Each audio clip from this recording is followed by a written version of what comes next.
Shalom a todos. Hoy día vamos a estudiar la Parashat Haazinu. Haazinu, que significa presten oído, literalmente, pongan oreja. ¿Cierto? La palabra ozen significa en hebreo oreja. Y de ahí viene esta palabra, Haazinu. Pongan atención, presten oído. ¿Y qué es lo que vamos a tocar hoy día? Al menos en este comentario, comprendiendo a Dios. Aquí, cierto, en esta porción, la parashá nos habla de Shirat Haazinu, es decir, el cántico del Haazinu, prestado oído, o el cántico de Moisés, también llamado. Realmente lo que se nos trata, cierto, de demostrar acá, a través de este cántico, tiene que ver con este tema. Tenemos que comprender a Dios, a Elohim, al Eterno. Debemos comprenderlo. Debemos entender un poco más sus acciones, sus obras. Quizás el pueblo de Israel solamente tenía una concepción de una divinidad, ¿cierto? Hasta ese entonces.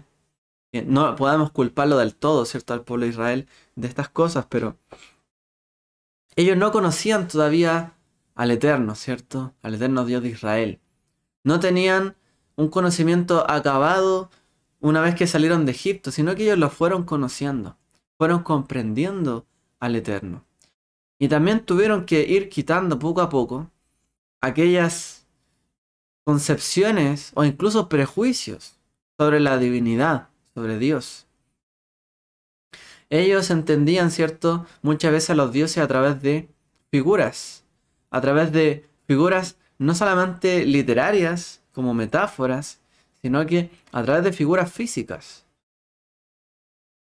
Y ellos materializaban, ¿cierto?, todo lo que era la concepción de Dios. Pero eso significaba que también ellos limitaban a Dios. Lo limitaban. Tenían una concepción específica de, por ejemplo, un Dios me ayudará a que haya lluvia. Este Dios para que haya una buena cosecha. Este para que me vaya bien en la ciudad. Y así. Este para que haya salud en mi familia. Y de alguna u otra manera, cómo ellos fueron aprendiendo sobre Dios, tiene mucho que ver con la concepción de la época. De que existían diferentes poderes.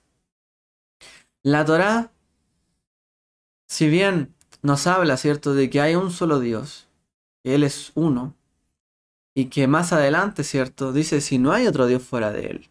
Por mucho que las personas o los pueblos hagan sus dioses, edifiquen altares, etc., no hay más dioses. Hay uno solo. Aún así, el pueblo de Israel tuvo que comprender la figura del Eterno, del Santo, ¿cierto?, de Israel, a través de figuras.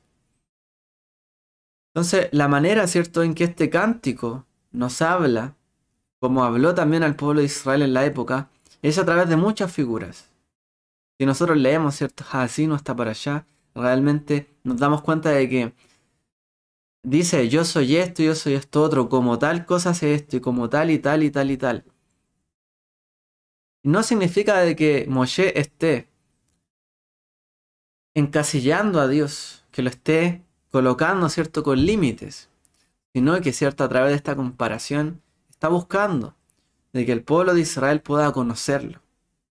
El objetivo, ¿cierto?, de decir que Dios es esto otro, que es como esto y como esto otro, no es otro, sino que le podamos comprender. No de la manera en que nosotros pensemos, ok, como Dios es, por ejemplo, como un padre, siempre actuará como un padre. Y siempre será padre y nunca hará algo que no sea propio de padre. Por ejemplo, en un juicio, en un momento difícil, un padre siempre tratará de buscar y de tener misericordia. Pero también dice Haazinu, pero él se muestra puro con el que es puro, benigno con el que es benigno, pero con el malvado, como leímos en esa versión decía, es sagaz. En el fondo se comporta de igual manera. Si con el malvado, él se comporta también malvadamente. En el fondo él retribuye, está diciendo allí. conforme a lo que nosotros también conocemos de Él. Y esto es muy clave para nosotros, porque en la medida en que nosotros le conocemos a Él, y en la medida en que nosotros actuamos con Él, Él actúa con nosotros.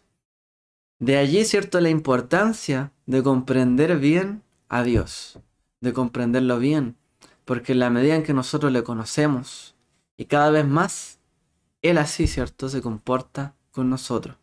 Mientras más conocemos sus misericordias, sus fidelidades, más podemos ver, cierto, y más Él nos muestra sus misericordias y sus fidelidades. Más que más la misma escritura nos dice a través del profeta que el que busca, halla, ¿cierto? El que busca, encuentra realmente. El que busca conocer a un Dios de bondad, conocerá verdaderamente su bondad. El que quiere conocer y busca conocer a un Dios Padre, conocerá, ¿cierto?, su paternidad. El que quiere conocer a un Dios como una madre, conocerá su amor fraternal, ¿cierto?, y su maternidad. El que quiere conocerlo a Él como un varón fuerte de guerra, conocerá también esa característica. Pero dentro de todo tenemos que entender de que aun cuando Él se comporta de esta manera con nosotros, Él va todavía más allá que todo el pensamiento o toda el encasillamiento que nosotros podamos tener de Dios como una figura, como tal. Haasinu comienza diciendo Haazinu Hashamayim Va'adaverah Betishma Aretz Imbrei Fi. Dice, prestad atención, oh cielos, Haazinu Shamayim Hashamayim. Y luego dice Batishma Aretz, y escuche la tierra. Moshe, ¿cierto? A través, bueno, y el Eterno a través de Moshe convoca a los cielos y la tierra para ser testigos, para dar este gran mensaje al pueblo de Israel. El último de los mensajes, ¿cierto? El último cántico. Imaginemos, ¿cierto?, al pueblo de Israel en ese momento, viendo que Moshe empieza a entonar un cántico. Cuando alguien canta, usted se ha fijado que realmente uno inmediatamente desvía la mirada, ¿cierto? Le llama la atención, hay alguien cantando, algo sonando. Despierta algo en nosotros, ¿cierto? El cántico. Bueno, no solamente Moshe estaba despertando algo en el pueblo de Israel, sino que en todos los cielos y la tierra estaba llamando la atención para que todos pusieran atención en ese momento. Pusieran oído. Se dirigió tanto al cielo y a la tierra por una razón también que nosotros debemos entender, es que estamos llamados también a armonizar, a unir cielos y tierra. La Torá, ¿cierto?, se origina desde lo más alto. Torat Hashamayim, la Torá de los cielos, vino, ¿cierto?, y descendió en el monte. La palabra vino del Eterno. La palabra, ¿cierto?, de la Torá se originó en los lugares más altos, como por así decirlo, los cielos. Y todo esto es una figura, ¿no? Porque ¿quién puede decir que los cielos están arriba o están abajo? Realmente. Si vemos en perspectiva, nuestro planeta realmente tiene cielo tanto arriba como abajo. El universo prácticamente es infinito. Pareciera que no tuviera fin. ¿Quién puede decir que los cielos son más altos, más bajos? Pero sí podemos entender que los cielos son algo muy grande. Viene de lejos. La Torá vino de lejos, pero también está cerca, en la tierra, en nosotros, ¿cierto?, en nuestra vida. Él nos envió, ¿cierto?, su palabra para que realmente podamos perfeccionar y elevar este mundo. Aún sin saber si está arriba o abajo el cielo, dónde estará el Eterno y su morada, podemos, ¿cierto?, elevar esta tierra. Podemos conectarla. Podemos conectar. Y de hecho, gráficamente, ¿cierto?, los cielos rodean la tierra. Si hablamos del espacio, ¿cierto?, del universo. Estamos rodeados de los cielos. Está conectando, ¿cierto?, con la tierra constantemente. De la misma manera quiere el Eterno, ¿cierto?, que el conocimiento de la Torá pueda permear en toda nuestra tierra, en nuestra vida, y que también su palabra, ¿cierto?, pueda hacerse eco en nuestra tierra. Ya muy bien sabemos, ¿cierto?, por lo menos en cuanto a la formación, por ejemplo, del planeta en términos científicos. Nosotros no solamente estamos compuestos de lo que está en la Tierra, sino que lo que está en la Tierra vino del espacio. Prácticamente toda la formación de los planetas vino, ¿cierto?, de el Sol incluso. Vino de la vía, bueno, del sistema solar. El Sol provocó, o por lo menos a través del Sol se provocó que este desprendimiento de tierra se formase. Y los elementos vienen de afuera.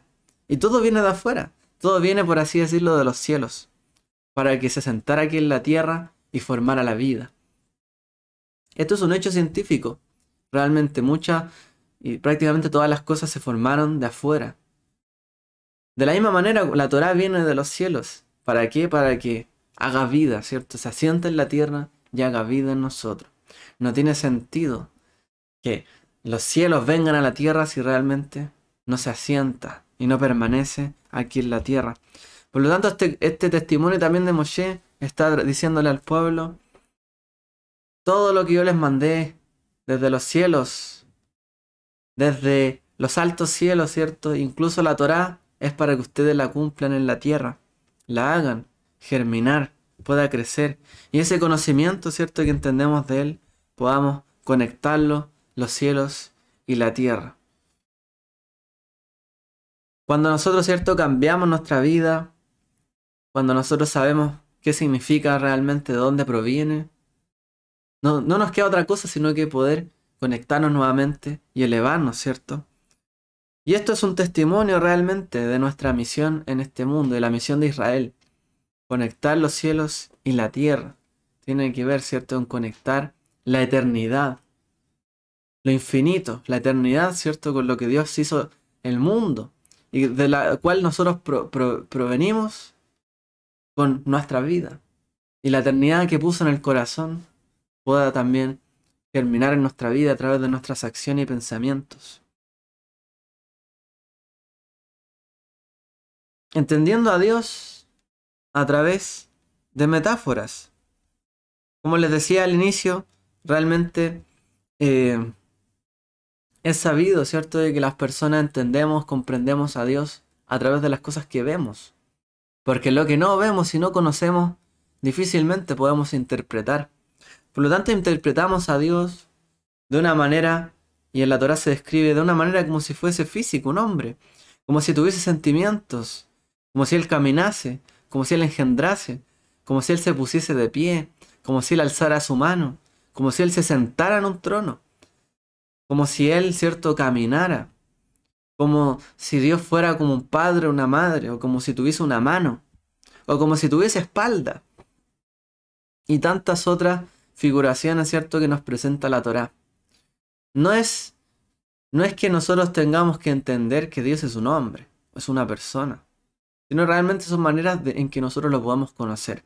Y muy bien así lo explica, ¿cierto?, Maimónides en lo que es el Morene Bujim, la guía de los perplejos. Él explica todo esto. Y lo cito, él dice en una oportunidad, como lo que distingue al hombre es la propiedad de la percepción intelectiva, es decir, cómo nosotros interpretamos, ¿cierto?, a través de nuestra inteligencia, la propiedad de las cosas. Por ejemplo, un balón de algún juego es esférico y tiene propiedades por ser una esfera. Ah, esto rueda, esto se mantiene en movimiento, esto puede ser rápido, puede ser lento. Y uno va entendiendo las cosas a través de sus propiedades. Yo conozco esto, ¿cierto? Este micrófono. ¿Por qué? Porque es un artefacto que tiene materia. O aquí esto es blando, por algo, o tiene orificios, ¿cierto?, para dejar permear el sonido y otras cosas. Y uno va entendiendo las cosas y la vida a través de sus propiedades. Estas son las primeras cosas que aprenden los niños. Las propiedades de las cosas. Por eso le enseñan, por ejemplo, con estos cubos, a colocarlos, ¿cierto? Un poco a desarrollar su motricidad, pero también a desarrollar su intelecto, para entender las propiedades de las cosas. Ok, si yo toco esto, me puedo quemar. Esto es suave, esto es líquido, esto fluye, etc. Lo primero que comprendemos son las propiedades de las cosas, y lo hacemos intuitivamente a través de nuestra inteligencia. Pero un niño no puede entender cómo funciona esto, por ejemplo, un micrófono. No puede entenderlo. De buenas a primera. De hecho, difícilmente nosotros podemos entender quizás todos los mecanismos que ahora están funcionando. Por ejemplo, a través de esta transmisión. Difícilmente. Alguien puede entender hoy día. Hoy día el mundo se desarrolla con mucha tecnología, pero es porque muchas personas desarrollan diferentes tecnologías, no porque una persona las conozca todas. Cada persona desarrolla un interés y entiende alguna propiedad de este mundo, ¿cierto? Ya sea para alguna actividad o ya sea algún conocimiento que le permite desarrollar ciertas habilidades. Y así nosotros comprendemos al Eterno Dios a través de metáforas. Él es como un padre. ¿Por qué? Porque cuando niños lo primero que conocemos, bueno, es como un padre y una madre, como aquí se cita, lo vamos a mencionar. Él es como padre, pero también es como madre. Y es lo primero que nosotros conocemos, ¿no? Conocemos nuestros padres cuando nacemos. Así, también nosotros conocemos a Dios de una manera paterna y materna. Así conocemos las propiedades de Él. También, imagínense después, podemos entender incluso que el Mesías o el Mashiach es como uno de nuestros hermanos, porque logramos comprender con el tiempo el compañerismo. Comprendemos la misericordia, la bondad al paso del tiempo, cuando alguien nos consuela, cuando alguien realmente cumple nuestro deseo porque estamos afligidos como un bebé que llora y se aflige, y alguien tiene compasión de su llanto y va, ¿cierto? Y le sacia su hambre o su sed o lo calma. Aprendemos, ¿cierto?, de la misericordia desde que somos pequeños. Aprendemos la compasión y las diferentes cosas en este mundo. Y así también comprendemos a Dios. Y es correcto ir comprendiendo poco a poco. Por eso es importante afianzar, ¿cierto?, los lazos y las bases que se les colocan a los niños. Los niños van comprendiendo a Dios a través de sus propiedades, los atributos de Dios. Como lo que distingue al hombre la propiedad de la percepción intelectiva, que no posee ninguna otra criatura de cuantas hay sobre la tierra, al menos al nivel, ¿cierto?, del desarrollo del cerebro humano, y cómo al ejercitarla no se vale de sus sentidos, ni mueve sus pies o sus manos. Esta percepción ha sido comparada a la percepción divina que no necesita de órgano corporal alguno. Es decir, en el sentido de que Dios, por ejemplo, tiene gloria, o hay ciertas percepciones que no tiene que ver tanto con nuestro sentido de tocar, ver, moverse, sino que tiene que ver con una percepción de las cosas. Entonces, la percepción misma, además de las propiedades, también se le atribuyen a Dios también. Él no necesita un órgano, un miembro corporal, por ejemplo, para oír. No necesita una oreja para oír. Nosotros sí, pero Él oye o percibe de alguna manera más allá todavía. En este sentido también, Él ha dotado, ¿cierto?, a las personas a través de su imagen y semejanza. ¿Por qué la Torah dice, e hizo el hombre a su imagen y semejanza? No es que nos parezcamos físicamente a Dios, necesariamente, sino que las habilidades, las comprensiones, las percepciones de Dios se equiparan también o las reflejó y nos las otorgó a nosotros para que pudiésemos también comprenderle a Él. Más allá de la materia física, más allá de todo. Bueno, les invito, si alguien tiene el interés de profundizar muchísimo en esto, puede leer, porque cada alusión que se hace de Dios acerca de una figura, Maimónides trata de cada una de ellas, prácticamente. Así que les invito, si alguien quiere leerlo, allí en Kindle también. Hay un libro que no es bastante económico. Veamos algunas de ellas, algunas de estas metáforas que se nos mencionan en esta parashá tan importante.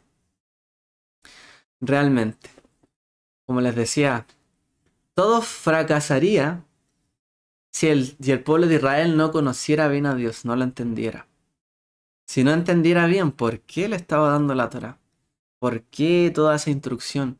¿Por qué los hizo pasar por el desierto? ¿Por qué por las aguas? ¿Por qué por Egipto? ¿Y por qué los introducía a la tierra de Israel? Si el pueblo no entendía y no percibía la voluntad, lo que el Eterno quería de ellos, pues el camino de Israel sería difícil, hasta que comprendiera.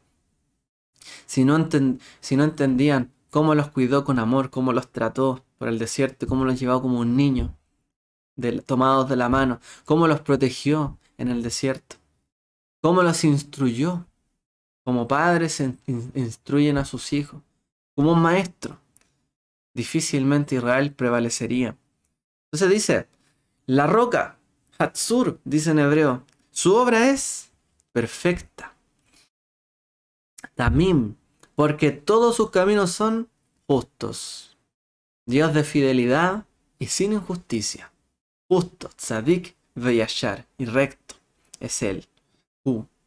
En forma corrompida, dice, Mumam, se han portado con él. No son sus hijos. Lo van a...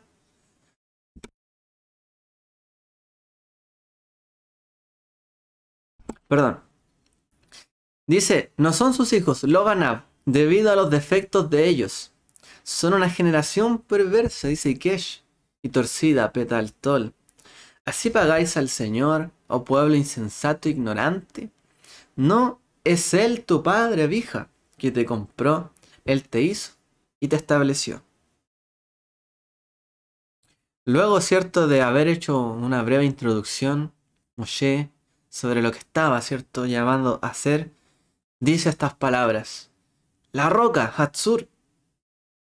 Y de hecho lo dice así en hebreo, no dice Él es la roca. Dice Hatzur, la roca. Por así decirlo, como la roca es. De esto te estoy hablando, de la roca. Dice que Él es recto, Yashar, Tzadik ve Yashar, pero Israel es Ikesh, torcido.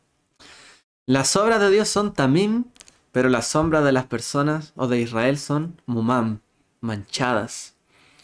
Dice que Él es Abija, tu padre, pero ustedes son como los Banab, no hijos, no sus hijos. Los Banabel, dice, no sus hijos de Dios.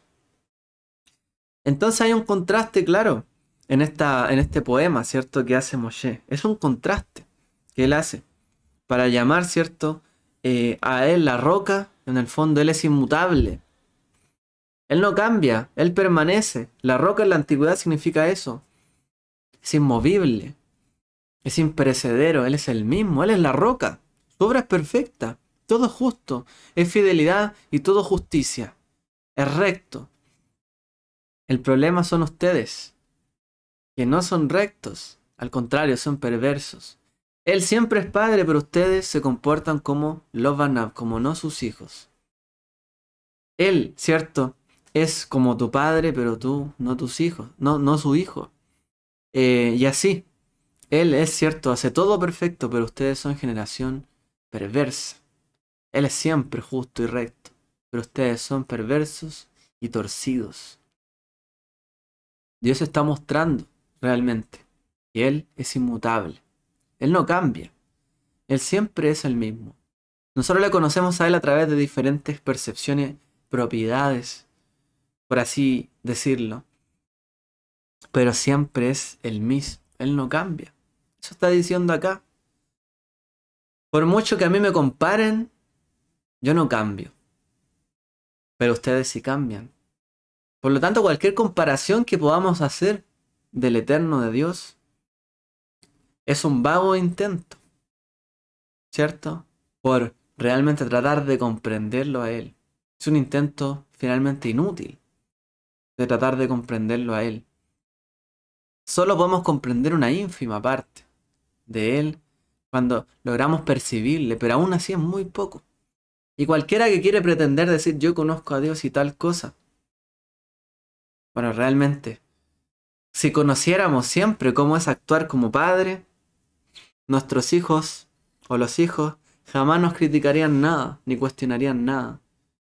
Si siempre nos vieran como padres, o si siempre fuésemos justos, nadie nos cuestionaría nada, ninguna acción.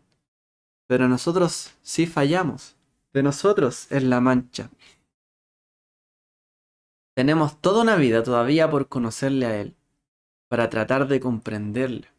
Y de hecho, ¿cuál es el objetivo de la Torá, de la vida, si no conocer a Dios? Así lo explica el judaísmo y así lo dice Yeshua. El objetivo es que le conozcamos a Él. ¿Por qué se dio a conocer a través de su Hijo? Para que le conociéramos a Él, al Padre, que lo envió. ¿Por qué guardamos los mandamientos? ¿Por qué hacemos todo para conocerlo a Él? Porque aun cuando nosotros pretendamos creer, si ya sé de qué se trata esto, si ya sé que Él es un Padre, no hemos comprendido que Él es un Padre siempre. No hemos comprendido que Él es justo siempre. No hay un momento donde sea injusto. Para nosotros sí, transigimos muchas veces nuestros valores y principios, pero Él no cambia. Él es la roca, Hatzur. De hecho, la palabra roca se menciona a lo largo del Shirat Asino, el cántico de Asino, 8 veces. 5 veces lo menciona en relación con Él, con el Eterno, con Dios, el Dios de Israel, y 2 veces lo hace de manera irónica. Las rocas de ellos en realidad son solo piedra, que no se mueve ni habla. Y una vez lo hace en relación a la roca de la piedra, con lo que produce, ¿cierto? El agua que salió de la roca. Pero la metáfora, ¿cierto? Puede entenderse de diferentes maneras de la roca. Pero aquí está diciendo, yo no cambio, soy el mismo. ¿Qué es lo que nos evoca a nosotros la metáfora? Un lugar. La metáfora nos evoca a nosotros lugares comunes asociados. Y es por eso tan importante que la Torá nos haya instruido a través de todo este largo viaje de historias. ¿Por qué? Porque si nosotros leyéramos la Biblia, o leyéramos un texto y dijera, existe Dios, hay un Dios, ok. Dios es así, es así y es así. Y tal y tal y tal cosa. Y alguien diría, y por ejemplo, ¿qué significa eso? ¿Y cómo se representa eso? ¿Y cómo puedo entenderlo? ¿Cómo puedo profundizar? Como cuando una persona lee un documento técnico y dice, bueno, ¿y qué significa esto? Ah, significa, y como lo hace muy bien el judaísmo y tiene el Talmud por ello, es que en tal y tal caso, si ocurre tal cosa, se debe aplicar esto y esto otro. Y da ejemplos. La Torá de la misma manera nos instruye a nosotros a través de todo este largo viaje de historias. Desde el momento en que se crearon los cielos y la tierra, hasta Moshe en este momento. Para darnos a entender, así es como es un padre. Así es como es Dios, como una madre. Y así, etcétera. Entonces, a lo que nosotros nos recuerdan las metáforas, las comparaciones son lugares asociados. Le recordamos a Él por qué nos sacó de Egipto. Un Salvador. En ese momento nos sacó. Él es un padre, en ese momento nos sostuvo. Nos alimentó como una madre, etc. Lo que nos asocia a Dios con esto son lugares comunes, en lo que le hemos conocido. Por eso cuando alguien dice Dios es mi padre, es porque recuerda. Porque Él ha sido como un padre para mí en tal situación, uno recuerda. Él me sostuvo, me contestó, afirmó mis pies, estuvo conmigo, fue leal. Y hay un lugar que uno asocia. Por eso es importante también que Él sea la roca, porque el lugar siempre está ahí, permanece. Pasará el tiempo, los años, los siglos, la vida, pero Él va a seguir allí. Podemos volver a Él. Él siempre va a estar ahí, no va a cambiar. Él no va a cambiar lo que ya pasó, su misericordia y su fidelidad, lo que Él ya hizo, lo que Él ya prometió, lo que Él nos otorgó y nos dijo que podríamos conseguir, y todas sus bendiciones. Eso no va a cambiar, sigue ahí, pero depende de nosotros comprenderle a Él, entender y poder volver a ese lugar. Por ejemplo, un padre y un hijo que salen, ¿cierto? O una madre y una hija, cualquiera de los dos, que salen a un lugar solos y se alejan de la familia y dicen vamos a un lugar secreto. Siempre van a saber ambos dónde está ese lugar y a lo mejor los demás se preguntarán ¿y dónde es que van? Pero ellos lo guardan en secreto. Cuando llegue un día que a lo mejor uno de los dos no esté y vaya a ese lugar, se recordará del otro. sabrá que ahí está el lugar secreto, pero nadie más conocerá de un lugar secreto.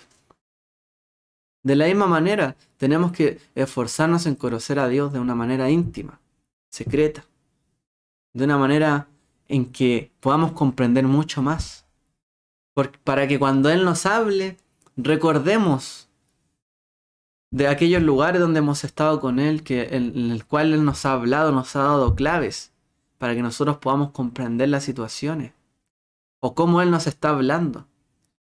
Si conocemos a alguien íntimamente, cuando vemos una reacción, sabemos qué es lo que está pasando muchas veces, o que hay algo más allá. Ese nivel de cercanía es lo que el Eterno quiere lograr también con su pueblo, y por eso tanta metáfora en este libro. Dios es como la roca, como dice Yeshurun engordó, dio coces. Abandonó a Dios que lo hizo y menospreció la roca de su salvación. Así como también decimos, ¿cierto?, en la Amidá. Sean gratas las palabras de mi boca, la meditación de mi corazón. Oh Señor, roca mía y redentor mío. El Señor es mi roca y mi baluarte, mi libertador, mi Dios, mi roca en quien me refugio, mi escudo, el cuerno de mi salvación, mi altura inexpugnable.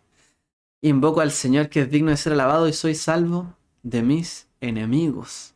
Él es la roca. En este sentido, cuando nos dice, por ejemplo, incluso el profeta dice, mirad a la roca, de donde fuisteis cortados, dice Isaías también. En ese sentido se refiere, ¿cierto?, a que Él es la raíz de todas las cosas. De Él provenimos. Y donde dice que la roca es Abraham, vuestro padre, más adelante quiere decirnos el Eterno, caminad por sus senderos, tened fe en su enseñanza, conducidos según su regla de vida, porque las propiedades de la cantera han de aparecer también en las cosas que fueron esculpidas sobre su roca. Es decir, las cualidades del Eterno, de la roca, de la cual nosotros fuimos esculpidos también. Cuando dice, mirad, de la roca de la que fueron esculpidos, es que las mismas propiedades de la roca podemos tenerlas nosotros también. Y esa es la convicción realmente de que conocer a Dios a través de todas estas figuras o estas formas que estamos viendo, es que también podemos ser como Él. Podemos imitarle y podemos ser como Él. Realmente. Él es como la roca. Dios es como un padre que dice, ¿no es Él tu padre que te compró, Él te hizo y te estableció? ¿No tenemos todos el mismo padre?, dice Malaquías. ¿No nos ha creado el mismo Dios? ¿Por qué nos portamos deslealmente unos con otros, profanando el pacto de nuestros padres? ¿Acaso no, Él no es el padre de todos? No solamente Él es un padre como que nos cuida, nos protege, nos sustenta, sino que también Él es un padre en cuanto a que Él es el padre de todos, dice allí. ¿Por qué nos alejamos unos de otros? ¿Acaso los padres son felices cuando los hijos se apartan? Cuando no se quieren ver, ni mirar, ni hablar, cuando se desprecian. Los padres no se alegran de esto. ¿Por qué nos alejamos unos de otros? ¿Por qué somos tan fríos unos con otros? ¿Por qué tan faltos de amor o de cercanía también? Tenemos que entender también lo que Él siente para nosotros poder comprenderle a Él. Él es como un padre. Y como dice ahí, que te compró, te hizo y te estableció.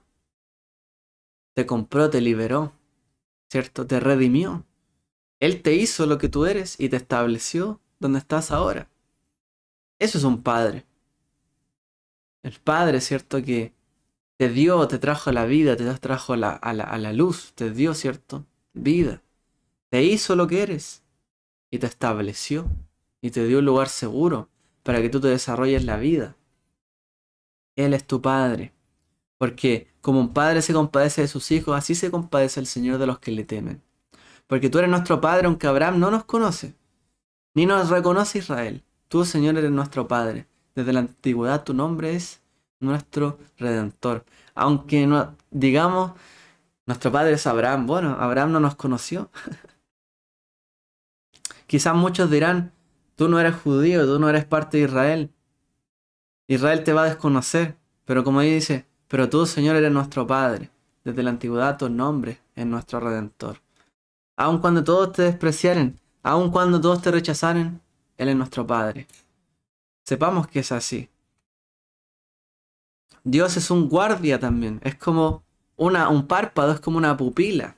Como dice allí también, Él lo encontró en tierra desierta, en la horrenda soledad del desierto. Lo rodeó, cuidó de Él, lo guardó como la niña de sus ojos. Guárdame como la niña de tus ojos, escóndeme a la sombra de tus alas. Él lo veló, dice, veló por él, lo guardó como la pupila del ojo de Dios. Nos muestra, ¿cierto?, cómo, así como un párpado, bueno, como una pupila parpadea, ¿cierto?, instintivamente, así también, o por ejemplo, cuando viene un peligro, cerramos los ojos. Necesitamos parpadear así de la misma manera. El Padre, ¿cierto? Dios nos cuida. Él es como una pupila. Instintivamente nos cuida, nos protege, nos salvaguarda cuando viene el peligro. Pero también, como dice allí, dice en hebreo, Yesovabenehu. Dice, y lo rodeó. ¿A qué se refiere esto? ¿Cómo es que lo rodeó? ¿Por qué dice que lo rodeó? Sabios interpretan que esto se refiere también al Mishkan, al tabernáculo. Así como en el fondo el pueblo de Israel estaba, ¿cierto?, alrededor del Mishkan, de la misma manera el Eterno estaba alrededor de ellos, habitando, ¿cierto?, en ellos. De esta forma los rodea el Eterno, cuando el pueblo de Israel también lo rodea a Él. Él rodea, ¿cierto?, al pueblo de Israel y lo protege de todo mal. En la medida en que nosotros nos acercamos a Él y rodeamos, ¿cierto?, nuestra vida con su Torá, es que construimos como un Mishkan, un tabernáculo, donde podemos acampar. Y eso es lo que tenemos que lograr hacer, que nuestra vida se transforme en un Mishkan, en un templo, ¿cierto?, donde Dios pueda habitar en nosotros, para que Él nos rodee. ¿Cuándo ocurrió eso?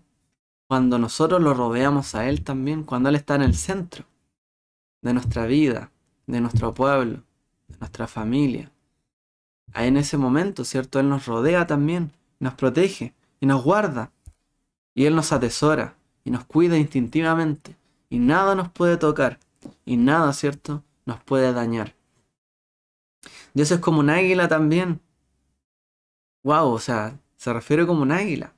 Lo encontró en tierra desierta, en la horrenda soledad de un desierto. Lo rodeó, cuidó de Él, lo guardó como la niña de sus ojos. Y como un águila, como despierta a su nidada, en hebreo despierta dice Yair, que revolotea sobre sus polluelos, extendió sus alas, los tomó, los llevó sobre su plumaje.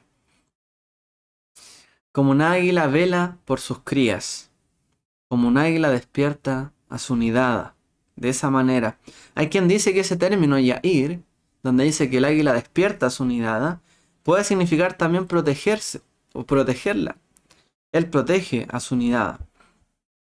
Así como decía el verso anterior, como la cuida como una pupila, Él también es como un águila, que nos despierta para protegernos. Él nos despierta para que estemos seguros. ¿Por qué Él nos despierta? ¿Por qué Él nos llama la atención? ¿Por qué Él pone de testigo los cielos y la tierra?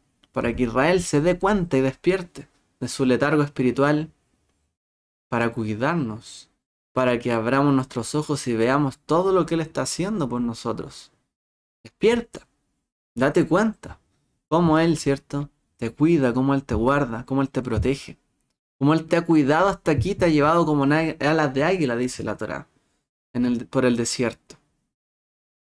Pero Él te despierta también, para que lo veas y no seas, ¿cierto?, una persona desagradecida, que no sepa ver las acciones de Dios en su vida. Él es también como una madre, dice el texto hebreo, Va'ojal tebubot sadai vayanekiehu de Bash Misela. Dice, lo hizo cabalgar sobre las alturas de la tierra, comió el producto del campo, le hizo gustar miel de la peña y aceite del pedernal. Y hay quien traduce este verbo como alimentó, le hizo gustar, en realidad, esa palabra, ¿cierto? La raíz yod, nun y kof, kuf, puede significar como la palabra tinok. Tiene la misma raíz. La palabra tinok es un bebé. Tiene que ver, ¿cierto?, con la infancia, amamantar. Dice, Él te hizo gustar la miel de la peña, Él te amamantó, como con la miel de la peña y aceite del pedernal. Él te amamantó como una madre lactante. Él te alimentó, te sustentó todo lo que necesitabas. Claramente esa es una imagen, ¿cierto?, de amor, de atención, de generosidad sobre el hijo recién nacido. Esa imagen que a veces hemos visto en las otras culturas, ¿no? Que colocan a una madre con un niño, ¿no? Amamantando. Eso sí es una imagen, ¿cierto? Bueno, se la ocupan como una estatuilla, otras cosas. Puede llegar a ser un acto de idolatría. Pero es también una imagen de cómo Dios es como una madre que amamanta. Porque así también él cuidó a Israel. Como una madre devota, ¿cierto? Cuida a su hijo desde su infancia. Como dice Isaías, ya que eres preciosa a mis ojos, digno de honra, yo te amo. Daré a otros hombres el lugar tuyo y a otros pueblos por tu vida. Luego dice, ¿puede una mujer olvidar a su niño de pecho, sin compadecerse del hijo de sus entrañas? Aunque ellas se olvidaran, yo no lo olvidaré. Por eso Él es la roca, porque Él siempre es el mismo y no cambia. Porque aunque una madre pueda abandonar, Él es como una madre también que no abandona, realmente. Dios es como una madre despreciada también. Dice, Sur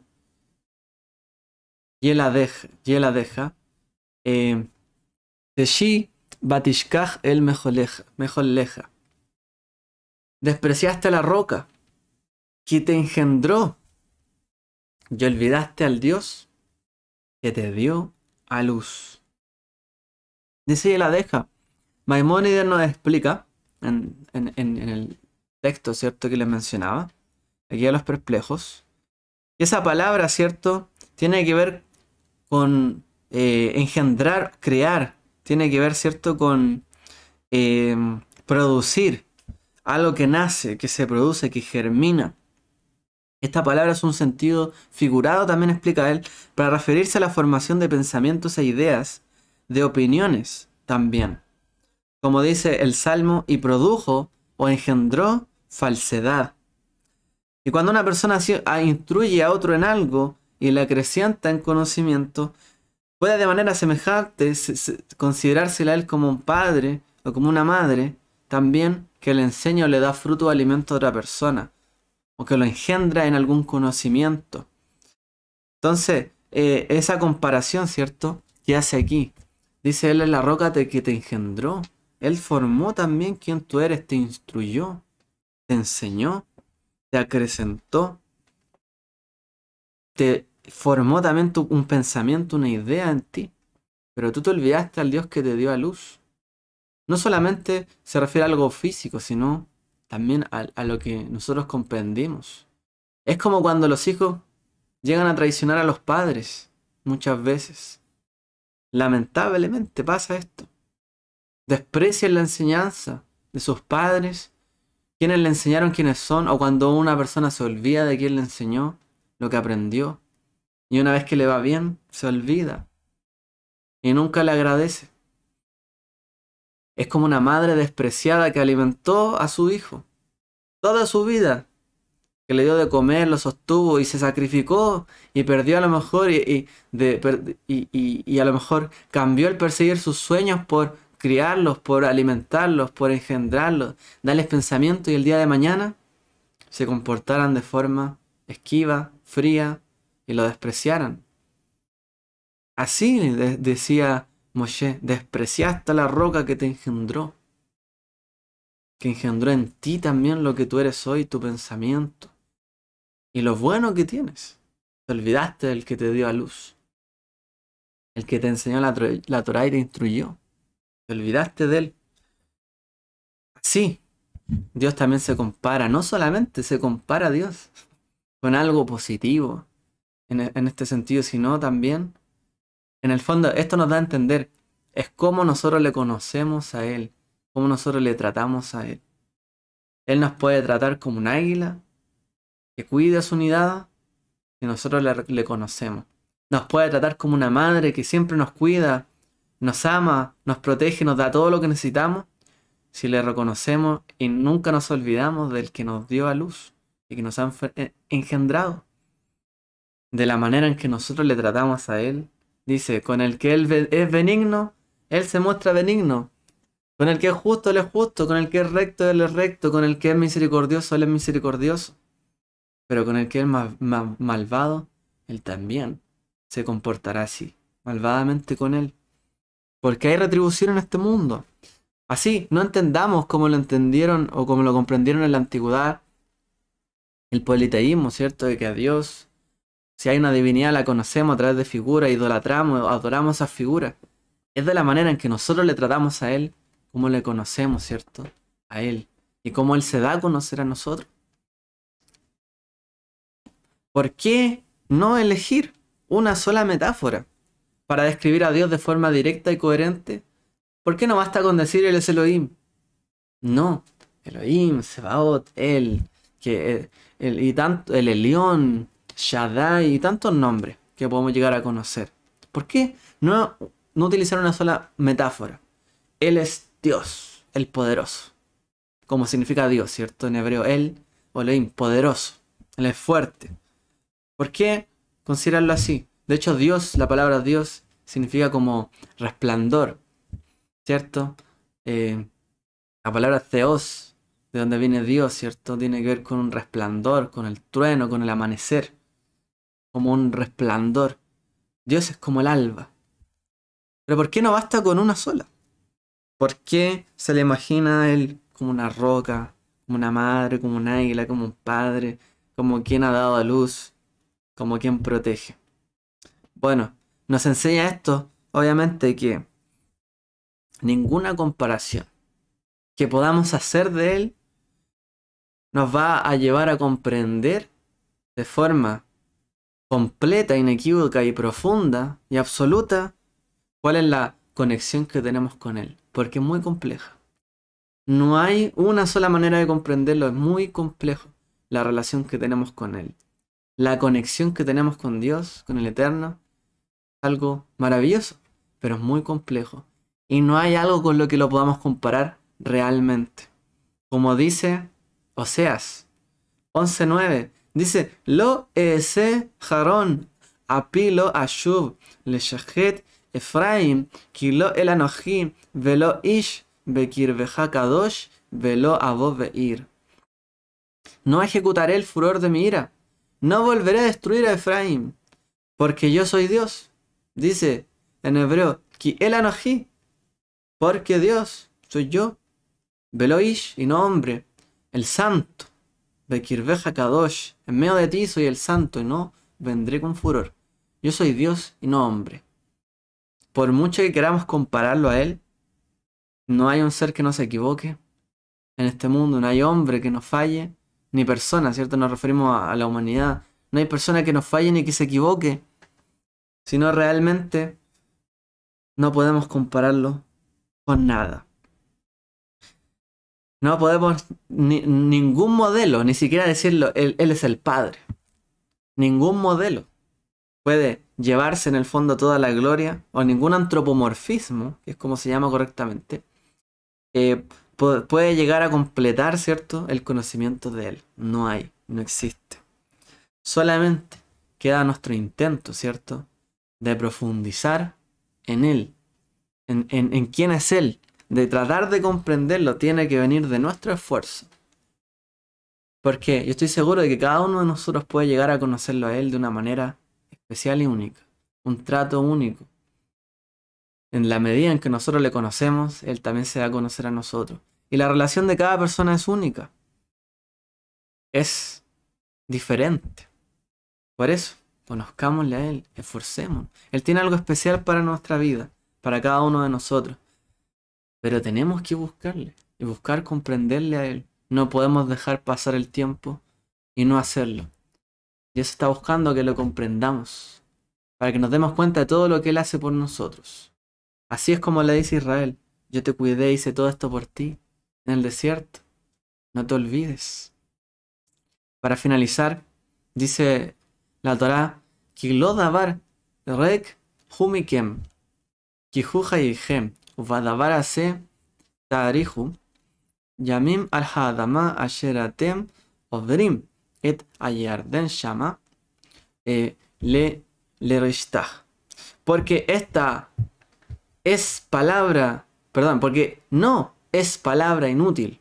Kilo davar rek no es una palabra inútil, vacía para vosotros. Ciertamente es vuestra vida esta palabra. Por esta palabra prolongaréis vuestros días en la tierra donde vosotros vais cruzando el Jardín a fin de poseerla o de heredarla, dice allí. Entonces, dice, no es una palabra inútil para vosotros. Alguien podría decir, pero si no necesito leer la Biblia, leer la Torá para conocer a Dios. No necesito la religión, no necesito ninguna denominación, no necesito nada. Yo más o menos me la puedo arreglar para conocer a Dios. ¿Qué dice la Torá? No es esta. ¿Qué cosa? La Torá, una palabra inútil para vosotros. Ciertamente es vuestra vida. Ciertamente bien hacemos, ¿cierto?, con estudiarla. Porque la Torá contiene las instrucciones y lecciones que necesita cada uno de nosotros para vivir la vida, nuestra vida, conforme también a la expectativa de Dios. Y cada vez que avanzamos, las expectativas de Dios también cambian sobre nosotros. Cada vez que nosotros cambiamos con Él, Él cambia con nosotros y Él va a la par y nos va ayudando en todo tiempo. Pero esta Torá, por supuesto que nos ayuda. La Torá, cierto, es como el plano con el cual Él creó todas las cosas. Si por alguna razón no estamos seguros de qué es lo que el Eterno quiere de nuestra vida, qué es lo que quiere de nosotros, y alguien dijera, no necesito estudiar la Biblia para conocerle. ¿Y qué es lo que Él necesita entonces de mí? ¿Qué es lo que requiere? En algún momento específico, ¿qué es lo que dice la Torá? Porque no es palabra inútil para vosotros, ciertamente es vuestra vida. Es decir, si no estamos seguros de qué es lo que el Eterno quiere de nosotros en algún momento, ¿qué tenemos que recurrir? A la Torá. La Torá nos va a enseñar, ¿cierto?, qué es lo que Él está esperando de nosotros. Por supuesto, su Ruach HaKodesh nos conduce. Todo camino, verdad y justicia. Pero nos guía ¿a dónde? A su palabra, a lo revelado de Él. Él nos ha revelado lo profundo, ¿cierto?, de su corazón a través de su palabra. Y nos muestra cómo aplicarla a nuestra vida personal, pero nos lleva a la palabra útil para nosotros, que es nuestra vida. Y los sabios también interpretan este verso diciendo, porque esta no es una cosa vacía para ti. No es vacío. Y continúa diciendo el Talmud, si te encuentras en una situación en la vida que te parece vacía, sin significado, en la que careces de dirección de la Torá, es debido a ti, a tu propia incapacidad de aplicar la sabiduría de la Torá a la vida. Y en casos así, explica a los sabios qué es lo que debemos hacer. Recurrir a maestros, mentores y a guías para saber cómo aplicarla. Nuestro Padre es nuestra guía. Él a través de su Ruach HaKodesh nos ha dado consuelo y una guía para nuestra vida. Pero en el momento en que no sepamos y nos sintamos vacíos y no sepamos qué hacer, ¿qué es lo que debemos hacer? Buscar cuál es la dirección donde tenemos que ir. Me siento vacío, ¿qué tengo que hacer? ¿Dónde tengo que ir? Buscar esa dirección, ¿dónde? En su Torá. Si no la encontramos, la respuesta, inmediatamente buscamos en su Torá. Y si no la encontramos, tenemos que buscar a alguien para que nos dé guía y nos ayude también a encontrar ese camino. Porque si, como dicen los sabios, si nos sentimos vacíos en algún momento de nuestra vida, es que carecemos de dirección, de la Torá, de su palabra. Por eso tenemos que siempre recurrir a esto. Y por eso Moshe no les dijo, conozcan a Dios y ya lo conocen, nunca más vuelvan a leer esto. Ya escucharon, nunca más vuelvan. No, al contrario, vuelvan a esto, conózcanlo. Conozcan a la roca, al Padre, como madre, como águila, que es Él, como una pupila que los cuida. Búsquenlo a Él, vuelvan a Él, no se olviden de Él, porque allí está vuestra vida. Y esta palabra no es inútil, para nada, al contrario. Si estás vacío, si necesitas una respuesta, busca dirección. Y si somos incapaces de encontrar esa dirección propiamente, busca ayuda, ora. Y sí, y puede que el Eterno ponga a alguien en tu camino, en nuestro camino, ¿cierto? Para que recibamos una respuesta. El Eterno nos bendiga, permita que también encontremos sentido en nuestro terminar, ¿cierto? Casi del estudio de la Torá, nuestro nuevo comenzar en este ciclo, pasado también festividades de tanto significado. Podamos eso, buscar, encontrar significado en vez de seguir andando vacíos. Procuremos, ¿cierto? Volver también a las bases, volver a comprenderlo a Él, para no seguir nuestras vidas vacías y fútiles, sino que tengan mucho significado para Dios y para los que nos rodean. Que el Eterno les bendiga a todos. Shabbat Shalom.